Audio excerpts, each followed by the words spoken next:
Casbah, on a déjà commencé à la restauration, la mise en œuvre du plan permanent de sauvegarde. Hein.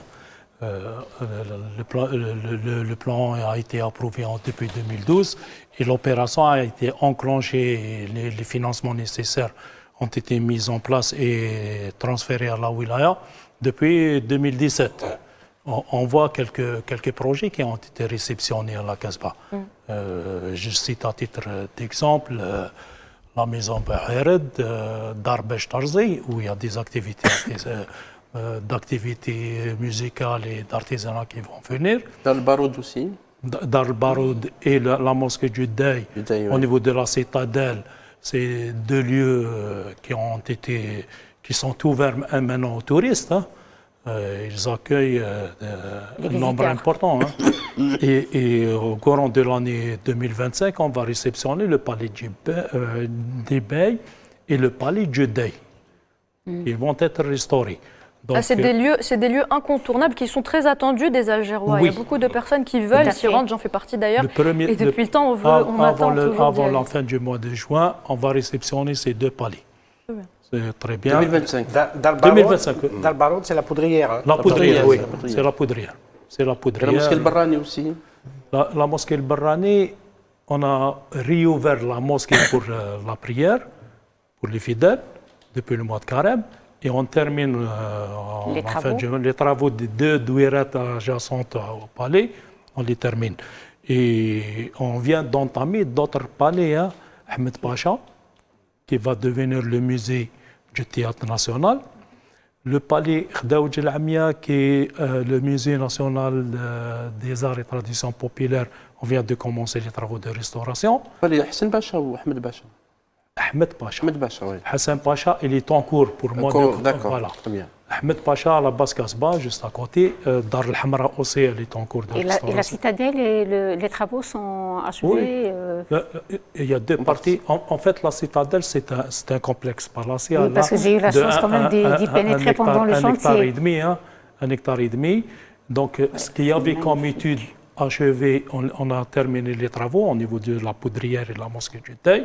Le palais du Dey, le palais des Bey, on va les réceptionner avant le mois de juin 2025. Et le reste, on est en train de faire les études nécessaires parce qu'il y a 7 autres espaces, notamment la mosquée des Janissaires, les casemates, l'ancien jardin des Autruches. Là, c'est tout un programme. Hein. On a réceptionné 7 projets, 14 projets en cours. Et on va lancer 8 projets, notamment le palais d'Arsof, le palais d'Arsadaqa, qu'on va les entamer. La décision monsieur, si vous permettez, la décision du président Tebboune d'acquérir, ça va faciliter j'y arrive. C'est la préservation. Oui. Voilà. En fait, la Casbah qui s'étale sur 105 hectares, le secteur sauvegardé, 105 hectares, 1816 bâtisses. Quand même. 85. Gros chantier. Gros chantier. 85. C'est ça le problème, c'était juridique. Ma conviction personnelle, c'est clair.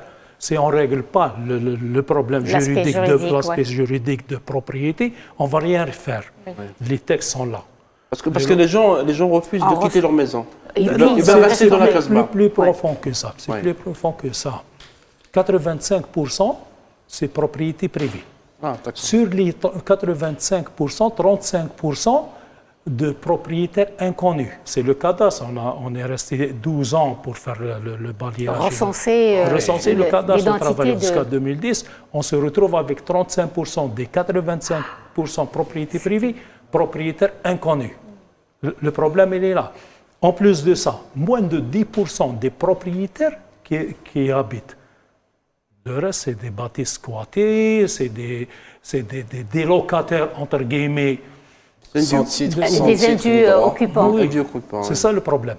Donc, on ne pouvait pas. Et les textes sont là. La loi 98-04, on ne peut pas intervenir directement sur le budget d'État sans la participation des propriétaires. D'autant plus qu'il y a certains propriétaires quand même qui ont restauré à leur manière en intégrant des matériaux très modernes, du béton, de la faïence, etc., qui dénaturent complètement l'originalité et l'histoire du bâtiment en question. Maintenant, il y a la loi 98-04, il y a les textes d'application qui sont venus en 2003, 2005, 2008, qui exigent que l'architecte qui intervient soit agréé par le ministère de la Culture. Donc, c'est des architectes du patrimoine. Donc, c'est plus profond. Et la décision de M. le Président de la République de franchir cette étape et de passer à l'acquisition. C'est prévu dans la loi. C'est prévu dans la loi, c'est de négocier. Donc la volonté politique est là. La volonté politique est là. Et c'est ce qui a fait changer. Elle est affichée. Et monsieur, sauf votre respect, c'est ce qui a fait accélérer la procédure justement de réhabilitation de la Casbah. On est bien d'accord? Non, le travail, surtout le travail juridique. On va commencer. On va commencer. Ça veut dire que l'État va acheter. Quand on aura l'ancrage juridique, donc l'orientation de M. le Président de la République, c'est de dire d'acquérir.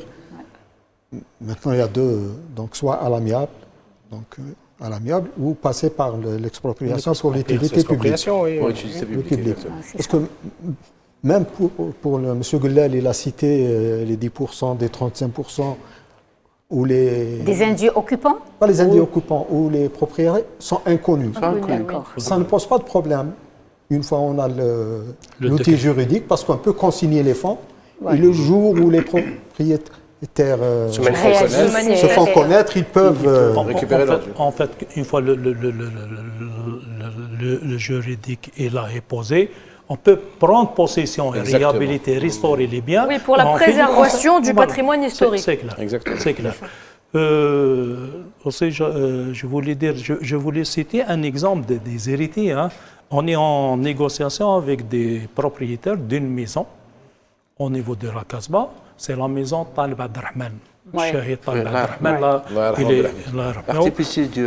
C'est une bâtisse. Les héritiers, ils sont d'accord pour vendre leurs biens à la wilaya. On a réservé les financements nécessaires. On a fait la procédure réglementaire et administrative auprès de l'Assemblée populaire de wilaya pour acquérir ce bien. Malheureusement, c'est cette freda qui prend du temps. On est presque une année et demie.